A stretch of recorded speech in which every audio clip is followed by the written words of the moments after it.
Hello. So for those of you who are watching this, I imagine you, like me, are being impacted by what's happening in the world, triggered in response to George Floyd's murder, but obviously addressing significantly deeper issues around race and inequality that have existed within our country for hundreds of years.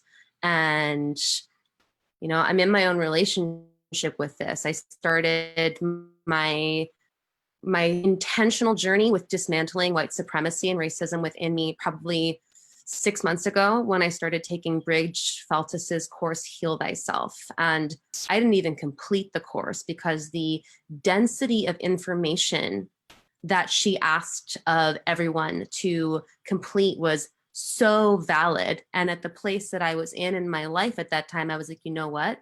I actually don't have the space to read all of this information. So it doesn't actually feel in integrity for me to say that I did in order to complete this course. However, the impact of what I did receive in the course and in the conversations and in the willingness to feel the impact of what I did receive and what I did read was palpable. And as this is emerging in the world right now, what I see is a lot of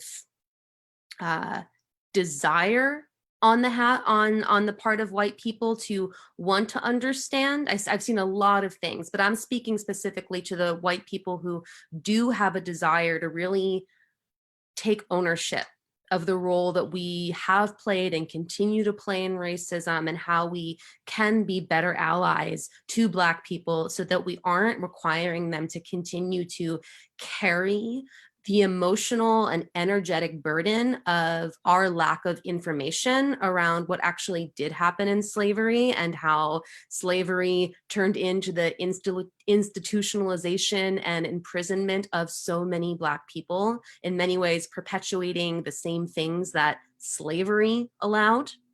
And also the key piece that I want to speak about here is doing the inner work to be with our own feelings of shame and insecurity and self-doubt about whether or not racism exists within us, which it does. If we are a person racialized as white in this culture, we have been indoctrinated into a system that built its laws based upon prejudice towards Black people and other people of color.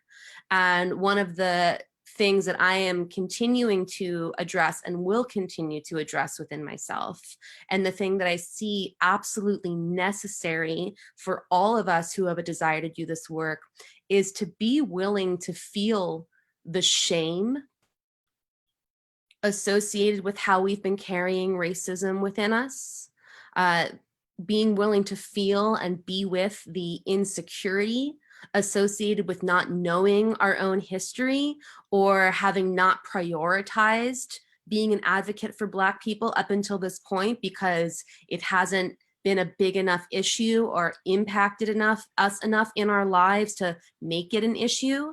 And again, my intention is to continually ensure that I am not up on a soapbox, because I am not abdicating myself from anything that I am speaking to. I believe that the most important thing that I can do right now is educate myself to the truth and continue to go into the deep inner nuances of my being. In any place where my fear of being seen as wrong or not informed or a bad person would trigger a reaction in me that would have me go into self-protection mode or defensiveness. Because when I, as a white person, allow for my own insecurity or my resistance to feeling uncomfortable to be something that triggers me putting up a wall or not acknowledging my racism in some ways, it is just perpetuating the experience that Black people are rising up against right now. And that's so much what the world is rising up against. And it requires so much humility.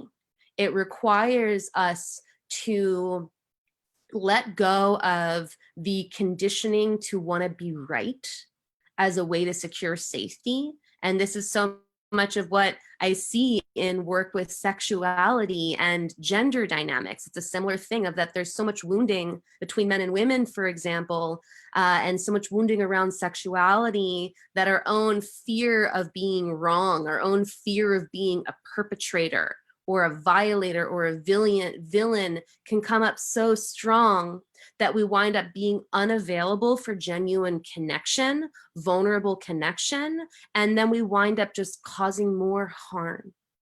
So for those of us who are white people or anyone else who identifies with this conversation are wondering, what can I do? You know, what can I do? Well, one thing I would recommend is watching the film 13th.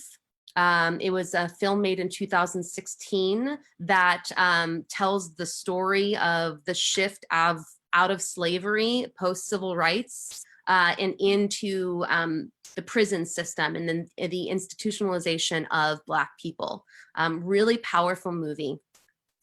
And continuing to educate and inform ourselves of what the actual truth and history of our people is and what our law and political system was built upon, and the significantly important, equally important, perhaps even more important work of looking at where we have lost touch with our own humanity, our own willingness to feel just how deep the atrocities of our people, our white ancestors did to Black people, and the ways that, and I'm not even, and this is the key piece of letting go of thinking that if I acknowledge that I have racism in me, that it means I'm a bad person.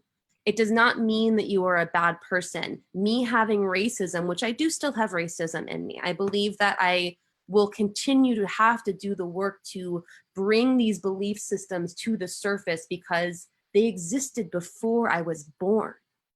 They are in my cellular DNA. So this isn't work that ends. But we must look at where we're unwilling to lean in and feel because of our fear of what it means about who we are, the fear of being a bad person, the fear of the resistance to feeling shame.